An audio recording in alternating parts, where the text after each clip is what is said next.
Hi, it's Carol Ricard, CEO of Well University, and welcome back to CPR Made Simple, Part 2.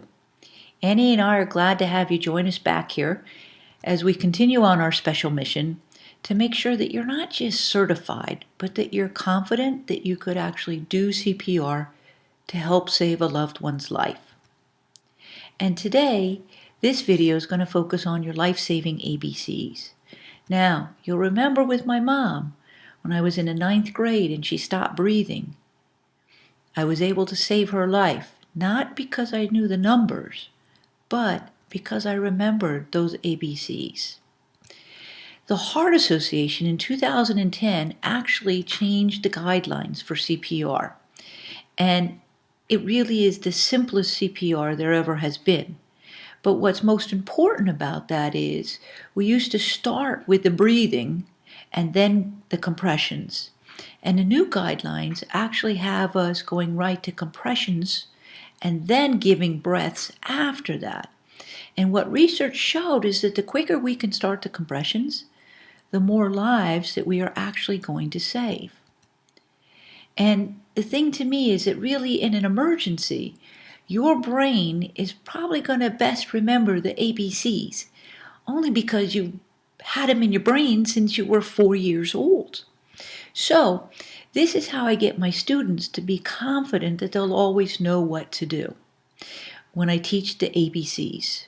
So A stands for always, and you will always check safety, always check for a response by tapping and shouting, and always call for help, and call 911 if you're alone with an adult.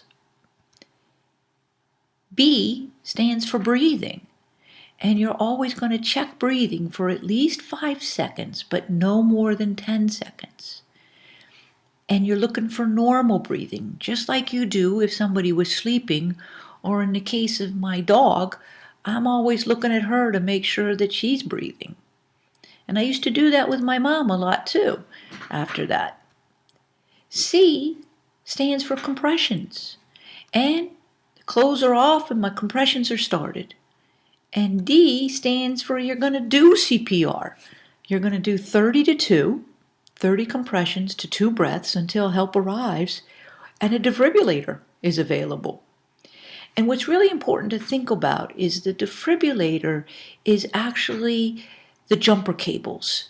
In a sense, it's kind of like you use jumper cables on your battery to kind of get it started again.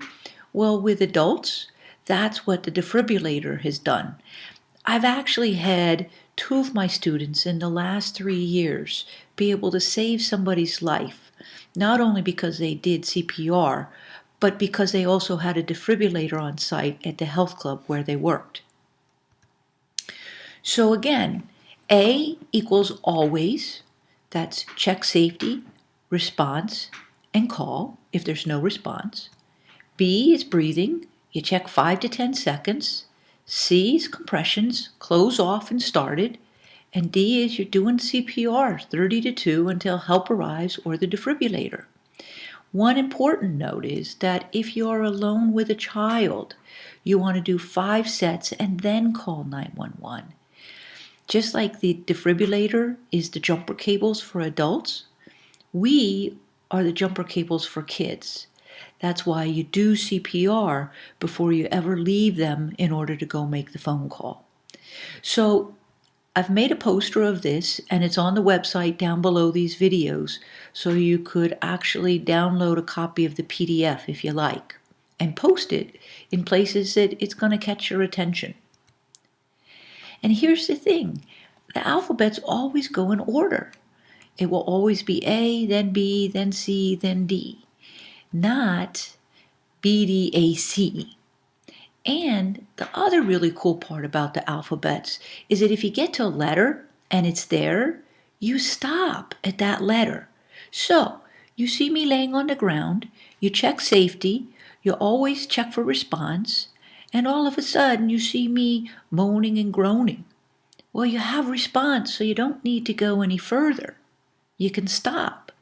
But if you check response and you don't get one, then you're either getting help to call or you're making the phone call.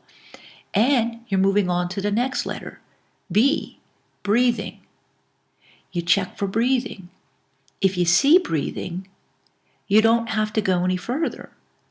But if I'm not breathing, that's when you're going to go to C, close off, and compression started. And because you're doing C, you're going to do D.